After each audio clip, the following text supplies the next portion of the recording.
This is Lance Archer, the American Psycho. This is Brian Thompson, the voice of TCW Wrestling. This is the original hardcore wrestling and freak of ECW, the one and only Axel Rodney. Yes, this is the Shockmaster, and you're listening to Hardcore Wrestling Radio.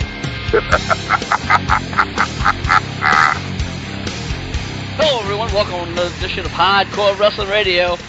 And don't forget everyone, we are now over on Dailymotion/Hardcore Wrestling Radio. But yeah, you know what? We said we're going to be gone from YouTube, but they got the hair out of their ass, and we are still over at youtube.com/HWR show. Now that we got that shit out of the way, let's get over to our panel. Andy's not here tonight. We know he'll always be here, hopefully next week.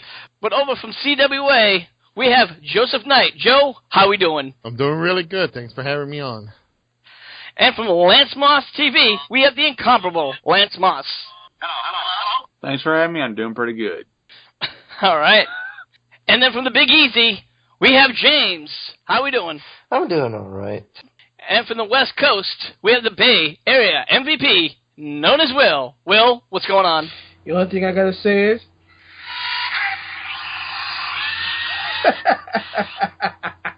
gotta love the Wyatts. Anyway, but let's get it on.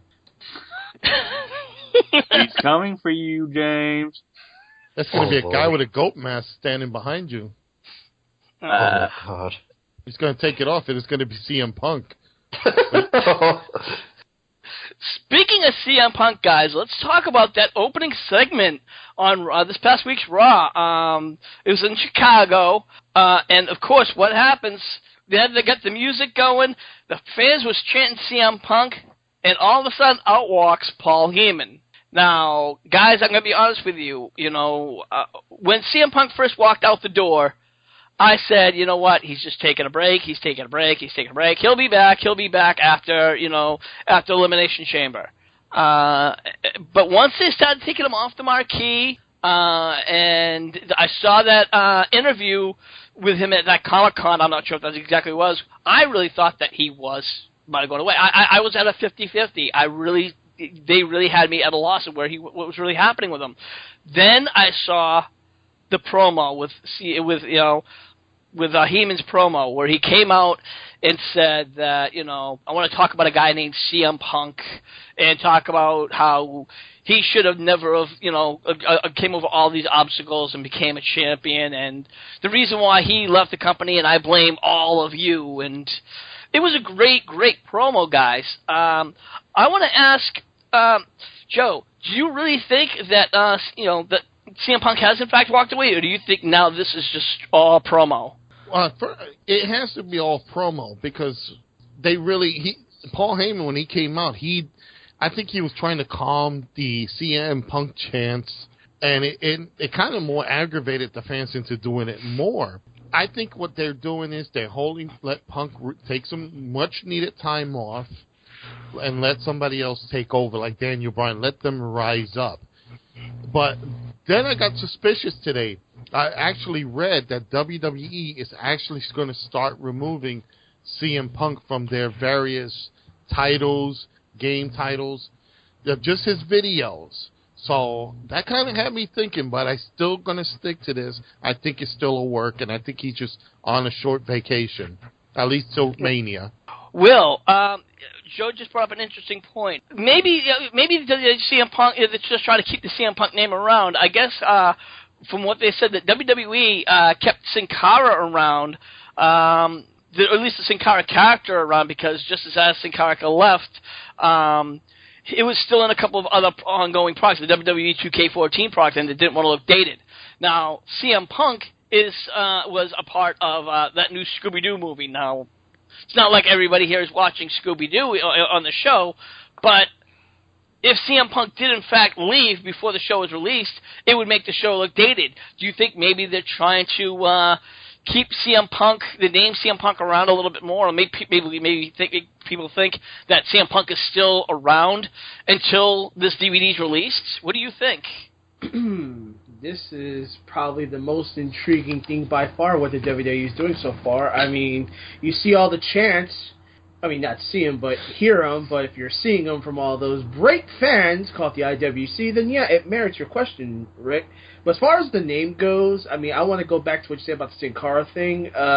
I don't know why they're gonna keep the gimmick around. I mean, we all know him as Mystico, and they're going on a lawsuit about the trademarks, hibbity boop blah. Yeah, I think more of what we should keep focused on is why WWE is keeping Punk everywhere around the name and the Scooby-Doo movies you mentioned. I think they're starting finally to realize that he's a hot commodity. Because imagine if he was really gone and they put everything else into the hands of Daniel Bryan or the other wrestlers we know that can't cut a promo, and that was a line that Mr. Joe Knight had said, then WWE is in a world of hurt, because obviously Punk brings a lot of fans into the stands. Not just Cena, not just the pro-heel crowds we heard in Chicago on Raw, but we guys got to admit, would WWE last without Punk?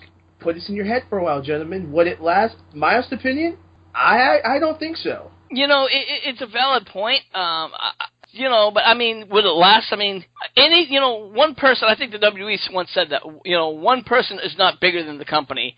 I think if they found out that Punk actually did in fact leave the WWE, the fans would get over it. They would eventually say, okay, they'd rival, they'd be pissed, but they would eventually, say, it is what it is and be done with it. Hulk Hogan was a big commodity. He left. The WWE is still standing. Bret Hart was a big commodity. He left. The WWE is still standing. So, CM Punk, same thing. Wrestlers do come and go. The WWE is still standing. Unfortunately, I mean, that's just the way things go. Will they try to, work with Punk and try to get him to come back? Sure. But to what level? At what point? Joe, would you agree with that? You know what? I would agree, but CM Punk is really such a big commodity right now that, unlike the other previous legends that you just mentioned and stars, I think fans are really solidly want to have this guy back. And and I was just thinking about it too. If he was really gone, don't you think we would have heard something from the Dixie camp of them trying to sway him over there, even if it's for just 1 year? It's interesting that we mentioned that because I don't think that, for one, I don't think they have the money. And let's be realistic. Punk was over at TNA, and I think that he was never really happy over there with TNA. I don't think he enjoyed being over in TNA. Lance, do you know anything about Punk's time with TNA? Are you familiar with that? No, but I've always heard he would never go back there again. I can answer that question, Rick. Go ahead. CM Punk made a small TNA debut back in mid-2004 when he had the blonde hair at the time. It was the same look he had when he was in Ring of Honor. So it's about mid-2004.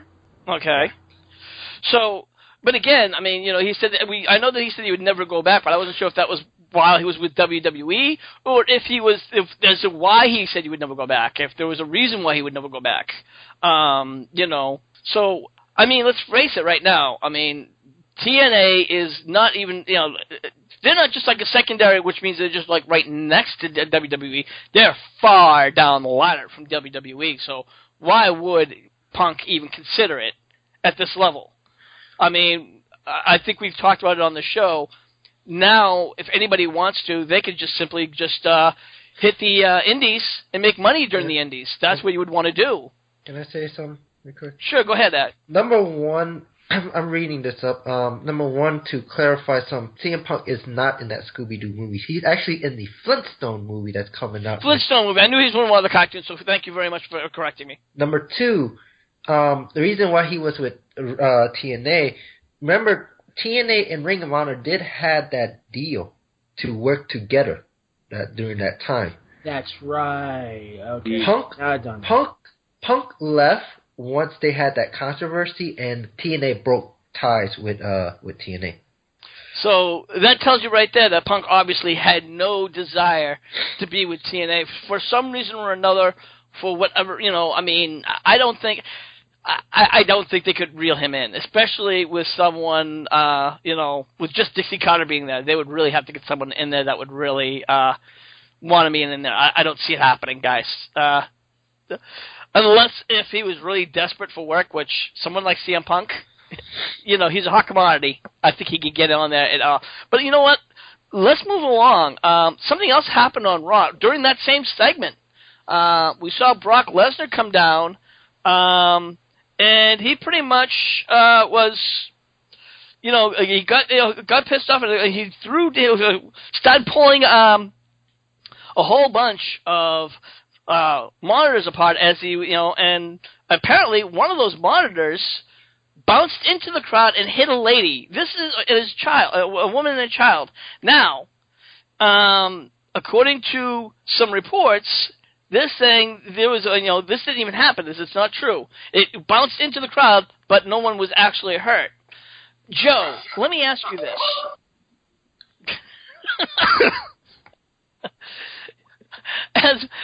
No, my wife was not hitting me on the head. Okay, just had to clarify that. Thank you. Joe, do you think if this woman even makes a false claim, is there any way that she could prove whether she was hurt or not, or hit or not? You know what? If it's something that she is physical, that you have a lump, a scrape, or something, it can be held up in court, and she can get some money. Any wrestling promotion, from the indies up to the mains, you gotta have some insurance. And if something like this happens, even the tiniest little fragment gets in somebody's eye, it's liable for lawsuit. So if she can prove that she actually got hit, and there's something physical on her to show that she got hit, WWE can, obviously they're not going to suffer from it, and they'll settle out of court. But they might have to fork over some money and do some court time. All right, Will. What do you think about this? We've heard about Brock Lesnar injuring wrestlers during the matches. Now he's injuring fans. What are your thoughts about this? I usually don't go outside the box about this, but, this is something that no fan wants to go through, or a fan doesn't want to, see this. It's sad. If it's really legit, then you know what? Shame on him. The fans did nothing to him. We don't care if he's the beast. You're throwing monitors at innocent people that do nothing to you but either cheer you or boo you. You as an individual have to constrain yourself, control yourself. Okay? He'll probably say, I just got into the moment. I go out there to these crowds, they get me going. But no. You have to learn to control yourself because, like Joe said, lawsuit equals an issue. How many issues has WWE when it comes to lawsuits? One too many to count. So I think Brock needs to chill down before Mania because this is something that they don't want to go through or have an issue with going towards that road. So this overall, this is just a spigma on Lesnar's part, if it's true. Lance, what are your thoughts about this whole situation? If it's true, I got 5 syllables for you. Liability. Yeah. And just the fact that he was just so... careless with how he threw them. Yeah. Unbelievable. How can you start throwing stuff around left and right? You would have figured. I don't think we've ever heard of anything like this. Joe, has anything like this ever have you heard of anything like this happening? Somebody, a fan getting injured by somebody throwing something around and it hitting a fan? Is this common? This is actually very common. In fact, in several original ECW shows at the ECW arena, when they are doing all those chair shots, when parts break off, it usually hits people in the face or in the head. There's also been a situation where, and correct me if, gentlemen, I think a situation happened in the WWE once before, and also with Brock Lesnar, where he was hitting someone with a chair, and the piece of the chair, the backing of the chair, flew off and hit someone. Another thing, and this is going to be the last one, another incident happened where Mick Foley, when he was in ECW, lit a baseball bat in barbed wire that was wrapped around with a towel. He lit it on fire, and he was swinging it, and it was actually flying and hitting the fans. So there was no recorded thing about anybody going to court, but this is very common. That's why a lot of people, especially promoters, emphasize on all the talent. Careful what you do. That's why if you see any time they destroy the Spanish announce table or they damage monitors, they throw them straight down, not across. Yeah.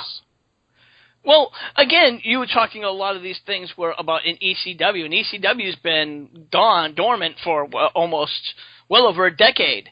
And I think, in ECW, you kind of would expect that it's really, a really, hazardous place, because that is like, they're doing all kinds of crazy shit back then. WWE, you kind of figured that, there would be a little bit more, they would think of it a little bit more. I apparently, then again, we're talking about Brock Lesnar, who just doesn't think.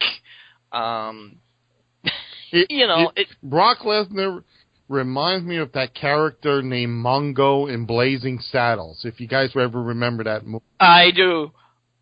Uh-oh, Mongo! Yes, I do. Guys, let's move along to something a little bit more pleasant. This past Monday, again, we had another induction, and probably one of the best inductions yet. Paul Bearer, who just passed away this past year, gets inducted into the Hall of Fame, guys. Now, I think we all agree that the person who should induct him is The Undertaker. But you know what? Here's something I want to talk about. Let's say, hypothetically, if The Undertaker is not around or would not be around to induct him, who would you guys think should induct The Undertaker if we had a choice? You know what, Will? I'm going to start with you.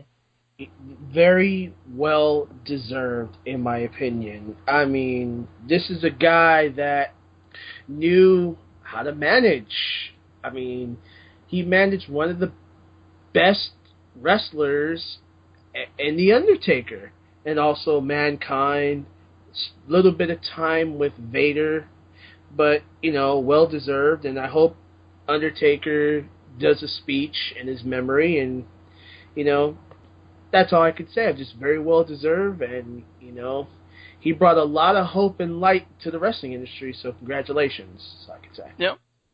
Now, if the Undertaker could not induct him, hypothetically, who do you think should induct him, hypothetically? I really think, to be respectful, I think it would be probably Undertaker and possibly Kane together. I think it would be much better if the Undertaker and Kane together, but probably knowing that, how he started out with just the Undertaker and then the Kane thing later, I wouldn't mind both, but more I would see Undertaker inducting him more. Okay. James, over to you. If Undertaker was not around to induct Paul Bearer, who would you like to see Paul Bearer? Two choices, Kane or Mick Foley. Because remember, Paul Bearer did have that thing with Mick Foley in '96 right after he turned on Undertaker. So don't forget about that. But I think it's got to be either of those two. But I think I see Taker maybe breaking character just to induct him. Yeah, absolutely. And, without a doubt, he's the number one choice. Lance, over to you. Yeah, like the guys have been saying, it's either Kane or Mick. Either way, we all know who's probably really going to induct them. Taker. Yeah. Joe, do you have anybody offhand that you would know that would be outside the box of, who we've mentioned tonight, who would hypothetically not induct him? Obviously, we know it would most likely be Taker. Out of the box, there's really no one else. If you go back to his earlier career as Percy Pringle, Rick Ruder's not around, so he couldn't induct him. Kamala was another person that he managed.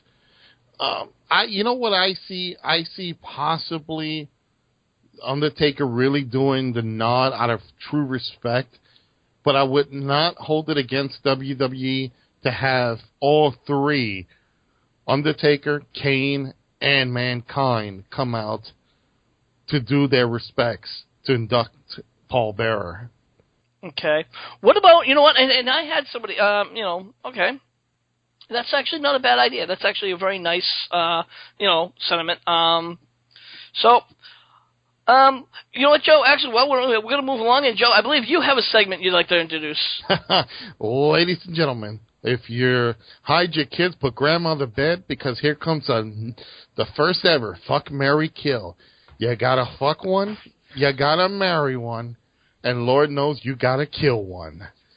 So, here it is. I'm going to throw out the three nominees today. Is AJ Lee. Here is Stephanie McMahon. And thank you, Lance. Who was your pick? Come on. Ladies and gentlemen, he said Betty White. So, just because he gave that option, I'm assuming he wants to fuck. That's who he wants to fuck. Now, I got the vote that I should be the first one to do this. All right. So, in this installment, since I'm the one that brung this up, let's see here. I gotta fuck AJ Lee. You gotta definitely kill Betty White. Well, she's already halfway there, so it won't be much of a trip. And I gotta pull the Triple H, and I gotta marry Stephanie just to get all that money and power.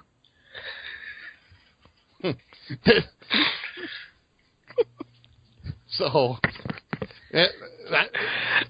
I'm against. I would have reversed it a bit and marry AJ, but I just don't like being around little girls. So,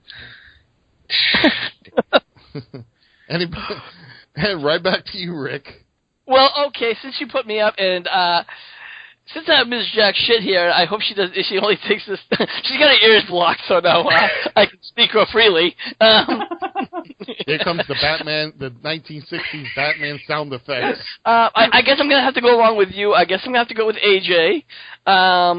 I'll have to marry Stephanie McMahon because, well, let's face it, right now she's running the WWE, and I'd like to be Triple H right now and running a company, and pretty much, I'd be Stephanie's bitch for just like him, and out of mercy, I guess it would have to be like a mercy killing. Yes, Betty White. I'd have to kill Betty White. I feel bad, but she's a sweetheart. But yes. It's only because of a lot of good choices. You didn't really give me much anything else to do. So, but yes. And I'm really getting a really evil look at right now. So I'm gonna have to pass over to you, Will, please, before and I'm gonna have to run for my life right now. All right. And I guess Rick's going to get scolded after the show's over, so we'll read your obituary in the wrestling pages somewhere. And just for the record, hold on. Ms. Jack Shit just said that Betty White's probably a freak in bed. Oh, joy. Notice how the room got quiet. I know, right? All right, let's keep this moving along, gentlemen. Yeah, I'm on the same boat with Joe and Rick here. I mean, AJ Lee, hey, she's pretty. She's got the body.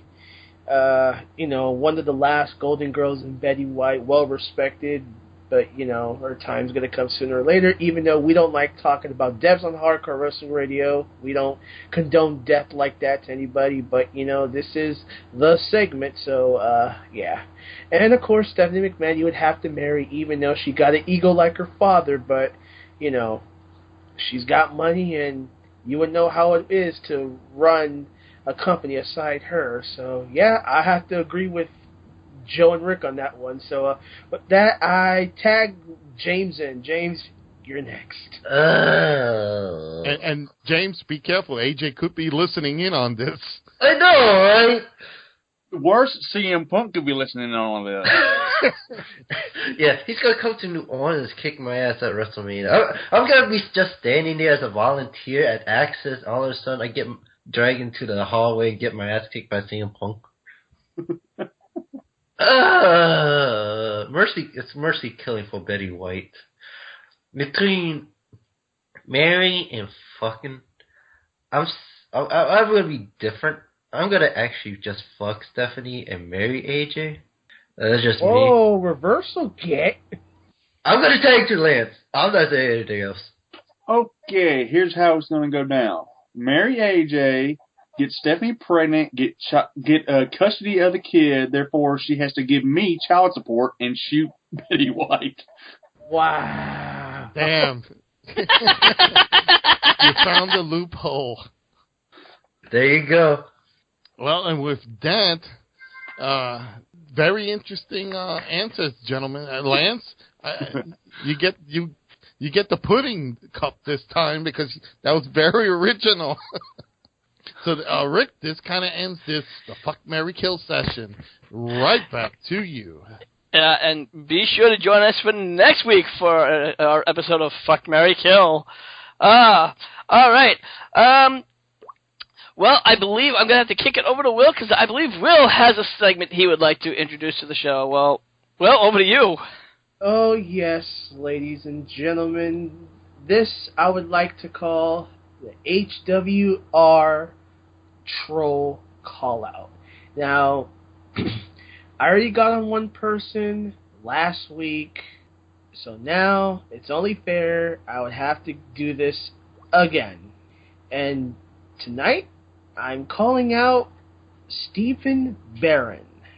Yes, Stephen Barron, I hope you listen to our show because I'm calling you out. You're probably asking yourself why. I'm going to explain. I'm calling you out because what our boss Rick said about Bray Wyatt. Now, you preemptively said that we at HWR completely disregard what Bray Wyatt's mic skills. That is bullshit. Everybody here has different opinions. You don't know what Joseph Knight knows about Bray Wyatt. You don't know what James for the Big Easy knows about Bray Wyatt. You don't know what Lance knows, Andy knows, Dave knows, Billy the Wrestle Gamer at WGS TV, but he helps us out, knows. Who are you to tell us who we can disregard? Everybody has an opinion. So what? If Rick doesn't like Bray Wyatt, what are you going to do? Fly over to Massachusetts and hold up for gunpoint with a pizza crust in your left hand or something? Understand something. It's just WWE, okay? If you're a Cedar Mark, good for you. When you come at the boss, you have about 9 other writers that are going to pretty much defend our boss. Now, I did write in a comment that not everybody shares the same view as Rick does. And you know what? I answered your little question.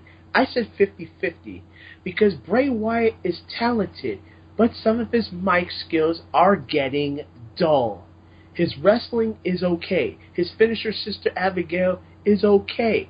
But we have reported for months on Hardcore Wrestling Radio, Luke Harper is the standout star of the Wyatt family. Eric Rowan is just a beat-em-up-to-the-corner type of character.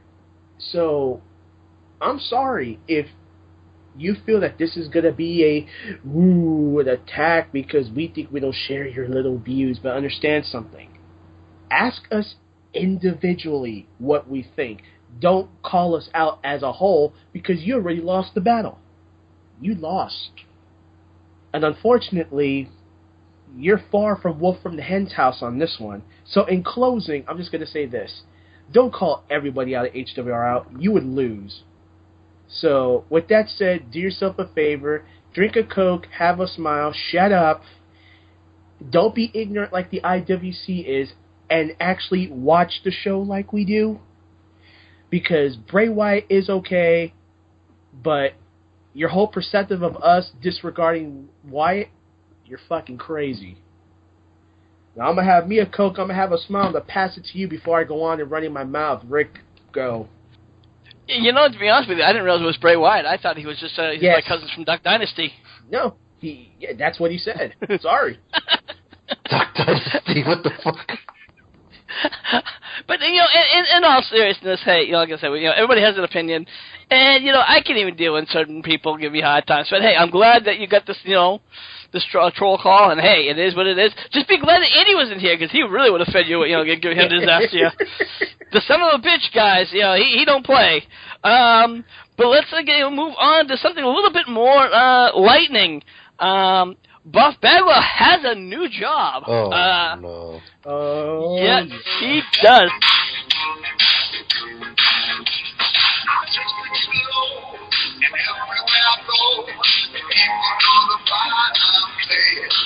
As we know, Buff Bagwell was a force of championship wrestling between 1991 and 2001. He was joined in the Cowboys for Angels in a premium gigolo service, targeting lonely and very possibly horny women. Bagwell appeared in the Showtime hit called Gigolos. He is not just doing it for the camera, as Cowboys for Angels provides escorts for a companionship. Reading between the lines, he is highly permissible. This company charges a pretty penny as Bagwell services, $800 for 2-hour service, $1,550 for 4 hours, and $3,000 for overnight visits. Weekends are steep, $8,000 and a full weekend bet with Bagwell is $25,000. $25,000? Good Lord, that's a lot of money. They better be some rich bitches. Shit. I'm in the wrong profession. Yeah. Buff is sure showing his stuff there. He is showing his stuff, absolutely. The owner of the service, Garner James, tells TMZ Buff Bagwell is the second most popular escort in the website, behind Nick Hawk. Bagwell is married, but apparently, unlike Rob Fickle, is a true open relationship. Now, I'm going to bring in Ms. Jack Shit, who has been on a sabbatical for the past couple of weeks, and I have got to ask her, Ms. Shit, if you and I were married, how would you feel about me being a gigolo? How would you feel about that? I would probably not be okay with it. Okay, all right. I just Frying for the conversation, even if I was making $25,000, okay. Just for $25,000, I don't know if I would make $25,000. I'm not exactly a Buff Bagwell type target look, but I'm close to him, but not exactly. You never know. Joe, let me ask you: you are married. Don't rub it in.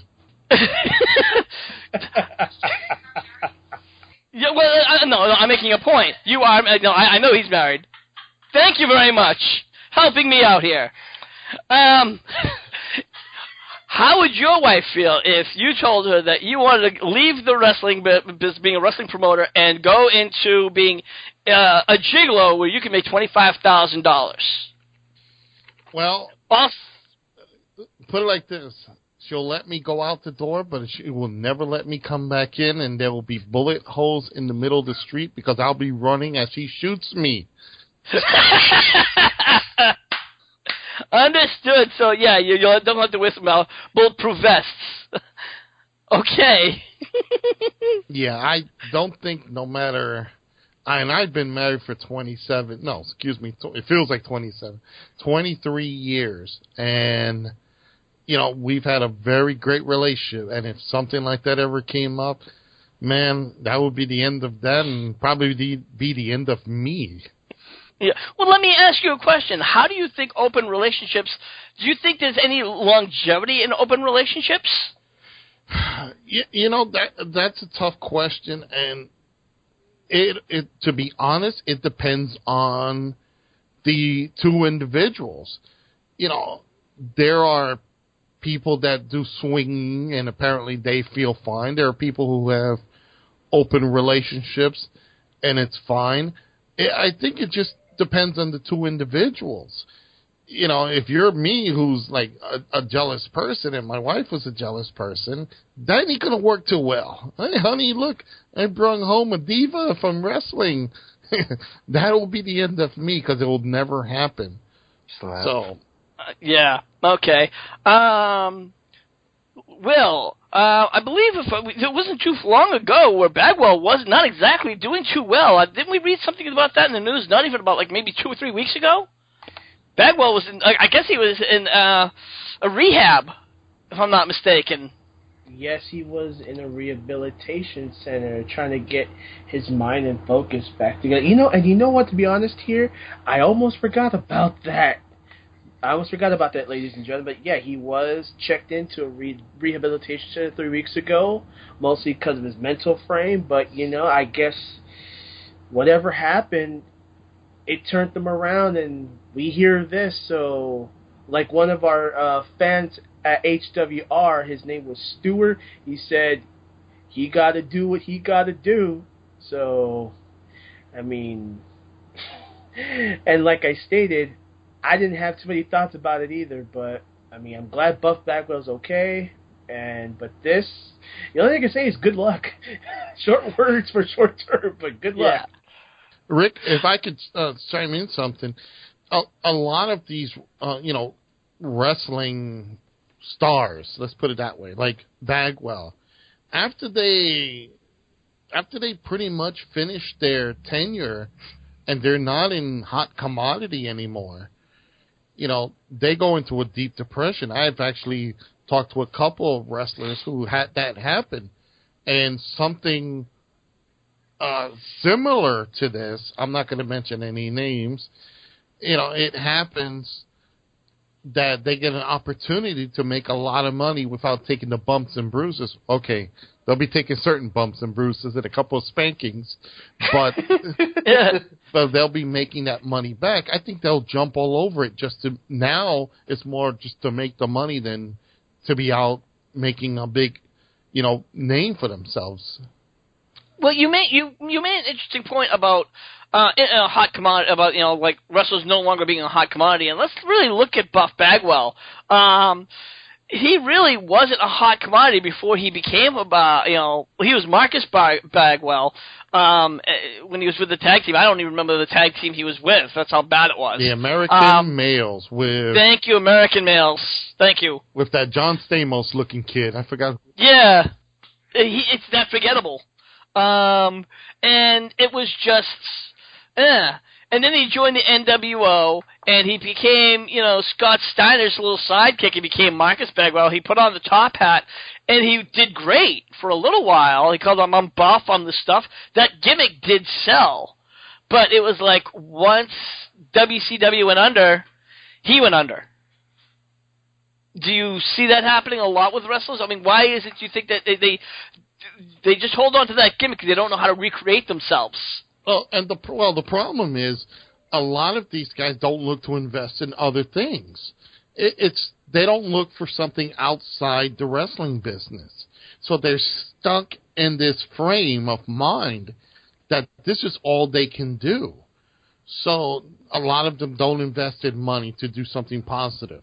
They look to do something negative, like drugs or drinking or whatever. And they just can't get out of their head that they can do something else. And, they fall down the path that Bagwell happened to fall, just like we've seen Jake Roberts fall. We've seen so many other wrestling legends, Ric Flair. So if Bagwell's coming back and he's making $25 a week, just scratching an old lady's back or soaping up the old fat lady's back, hey, and he's not getting too hurt, then, by all means. Can I mention something too? Sure. Remember in 2012, he actually got into a serious injury in a car accident. So that kind of might have affected that, thing about being him with all the drugs and stuff. Because he has to deal with all that injury from that car accident. That's a very valid point. I actually did forget about that. But again, like I said, I think just with him, even I think it was like a little bit after the WCW went under, they didn't pick him up. I think he just was gone, and that was before the car accident. So they really had no interest in him. But let's move along. Lance, I believe you have your Lance Moss scandal of the week. Why, yes, I do. It's the scandal of the heroes of wrestling. It was supposed to be a double feature main event with Jake Roberts facing Jim the Anvil Neidhart. While King Kong Bundy was taking on Yokozuna before his match, Jake Roberts was taunting his opponent Neidhart. He shows up to an interview to promo, and he was extremely intoxicated due to either drugs or alcohol. In the interview, as the interview progressed, Roberts became hostile as the interviewer and struggled to finish the promo. Because he was so intoxicated, so his words began to slur. His unscripted nature, it was infamous because of its unscripted nature. Roberts' only fully intelligible sentence and an attempted analogy about playing cards as the event began being held at a casino. I actually have a snippet of this interview. You know the definition of a win game? I got 22. I really don't. It's the agonizing screams of a trapped turd. You want to play 21? I got 22. And you want to play blackjack? I got 2 of those. After the interview, Jake Roberts walked to the ring with his snake and began using it that he was going to be used for that night's match. However, once he got to the ring, he put the snake down, walked back up the ramp, staggered around the ring, greeting fans, grabbed a female fan, rubbed his hand across his chest. He pulled the snake out of the bag, stuck it between his legs, in a suggestive manner, began stroking it, and then collapsed in the middle of the ring with the snake dragged around his body. In an effort to salvage the match with Roberts in no condition to wrestle, the promoter announced on the fly that the match had been changed to from a singles to a tag match, sent out Bundy and Yokozuna, and teamed with Robert Neidhart, and then they faced Neidhart and Roberts. Bundy pinned Roberts, hitting him with a splash. After Roberts had staggered and fallen in the ring several times, the pay-per-view immediately cut out following the match as Roberts attempted to disrobe in the middle of the ring. Y'all's wow. Well, it just obviously was a show as to how far he had fallen when he was on his, when he was doing his drugs at the time. I mean, obviously he is cleaned up so well, and that's definitely a good thing. But it's just unreal. When you are under the influence, you just do a lot of the most really foolish things, and that's just a sign. It's just a show. Joe, your thoughts? Wow, you know what? I actually remember this, and this was in the 1999 Heroes of Wrestling pay-per-view. And the concept was, because I was running a wrestling promotion back then, they were going to take all the famous former WWE people, make this new promotion. And Roberts came out. It was a total disgrace. But then you remember, this is Jake Roberts at the time. Glad he's starting to clean himself up a bit. That he was drinking everywhere, getting drugs from wherever he can.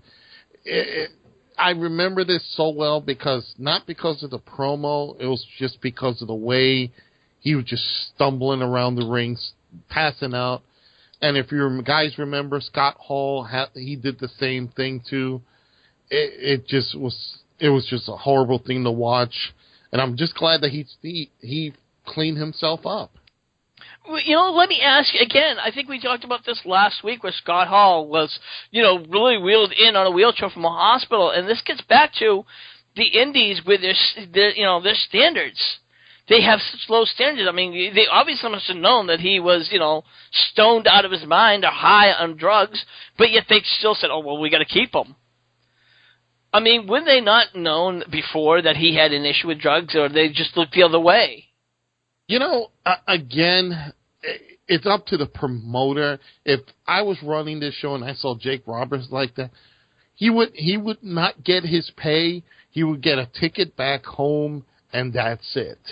And don't call us, we'll call you. But there were, again, and we've said this before on this program, there are just promoters out there that just want to keep that buck, don't want to return any money back. They'd rather just send the guy out there, make sure he'll collapse on his face. Hey, we got the fans' money, chip, yep, here it is. It's all for me.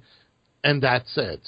So it's unfortunate to say that some indie promotions, they have low standards and they just don't care. So me, I would have sent the guy home. Everybody else, we all seen it from that pay-per-view. Yeah. Will, what are your thoughts about this whole, Heroes pay-per-view? Wow.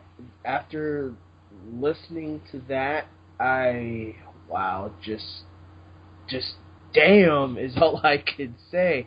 I mean, I was watching a little bit of it when Joe gave us the link about an hour ago, and the only thing I could say is, wow. I mean, the Jake of before is somebody that we wouldn't want to watch or even want to mention. The Jake Roberts we know now is a lot better. So I can only put it to you again in short terms, but that must have been a frightening scene. Yeah, well, James, let me ask you. That's an interesting question that Will brought up. He said there's the Jake of then and the Jake of now that you would want to see. If there was a number one wrestling fan, wrestler that you really loved, and he was in really bad, dire straits, and you had an opportunity to see him in person, would you still see him regardless under any condition, or would you just say, no, I'll pass, I want to see him when he's 100%? In all honesty. For me, as a fan, I just would want to see the person, even if they're like at the lowest of the lowest and they're like high or whatever. Because it's just that opportunity as a fan just to meet the guy that you love, basically. I mean, it doesn't matter if it's like high and for me. So you'll pay a ticket to go see some, and I mean, and I'm not shunning you, but that just shows to show that what happens to promoters, because promoters are thinking, hey, this kid's got to pay a ticket. Hey, screw it. If this guy's stoned or if this guy's on his deathbed, get him in here, Joe. Don't you think that's what they're thinking of? Absolutely. And again, there's a lot of promotions that do that because it's exactly what James said. They want to see their heroes. They want to see this individual show up, and they want to see them face to face. And before you actually called me out here, I was going to ask James a question. Is now, James, let's say you are, you're obviously a fan.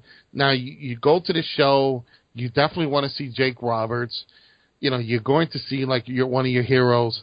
Now, does it devalue that individual when you see him walk out stumbling and passing out? Was it worth the ticket that you spent for that? Literally he's probably on the floor, with drool coming out of his mouth, or would you have rather have waited for him to come back again 100%? For me, it would if he comes out like that, it devalues the person, exactly. Because you'd be like, oh man, and he's such different than what. I rather would just wait until he's 100%, basically. Well, guys, I think we're going to wrap things up here. Make sure, guys, that we do have that our new show over at dailymotion.com/hardcore wrestling radio. Joe, why don't you tell everyone they can find you at? Well, they can find me at classicwrestlingassociation.com. You can also find me on Facebook at also Classic Wrestling Association. So you can also find us on our Instagram at instagram.com/Classic Wrestling Association. All right. And Lance, what do you got going over at Lance Moss TV at YouTube.com? Album reviews, NASCAR discussions, redneck gourmet cooking videos, and whatever else pops in my head. We have our U-Vlog tag teams over here. We have James and Will. Will, what do you got going on? What we got going on is our new home because we didn't want to pay the rent on Vaughn or anywhere else, the cheap bastards. Yeah, we're at U-Vlog. And we just do what we usually do. Game show runs, video game runs, sports debates, wrestling debates, and whatever they want to challenge us at. We're also testing out a new site called iVlog, where me and the Bay Area MVP will do the same stuff like we do on uVlog, where we guys go on iVlog too, because it's a new one. We're just testing out the waters. Okay, now on iVlog, where can they find you on iVlog, James? It's iVlog TV / user / fatboy504 MVP. Mine is at ivlog.com/user/Bay Area MVP. It's TV, not .com. Whatever it is. And also, if you want to see us do other stuff, we post up the stuff on the Facebook page too. I post up the Diva of the Week. MVP posts up the heel and faces of the week. All right, guys, thanks. And, of course, like we said, the son of a bitch is not here. You can always find him over at StokeHaunted.com. And Ms. Jack Shit, she's here by my side, but she's still kind of on her sabbatical. She will be with us very soon. You can always find her on Zello in the numbers channel. That's 09876544321. And, guys, if you ever want to reach us, head on over to our Facebook page at facebook.com/Hardcore Wrestling Radio. And you know what? You can also check us over at Spreaker.com/HWR Media. You can check us over at YouTube. Yeah, that's right. We're giving them a second chance now they got their hair out of their ass. That's youtube.com/HWR Show. And don't forget to follow us over at our new place. That's Dailymotion /Hardcore Wrestling Radio. And guys, we got a special new video over there. We got a tribute to CM Punk that you can only find right over there over at Dailymotion. So if you want to check out that new video, head on over there and check it out. So for everyone here, I'm the Shining Star Rick Star saying we'll see you when we see you. Thank you for listening to this edition of Hardcore Wrestling Radio. Be sure to follow us on our pages, facebook.com/Hardcore Wrestling Radio and Spreaker.com/HWR Media, and also on youtube.com/HWR Show. Until the next time, this is Rick Starr saying see you when we see you.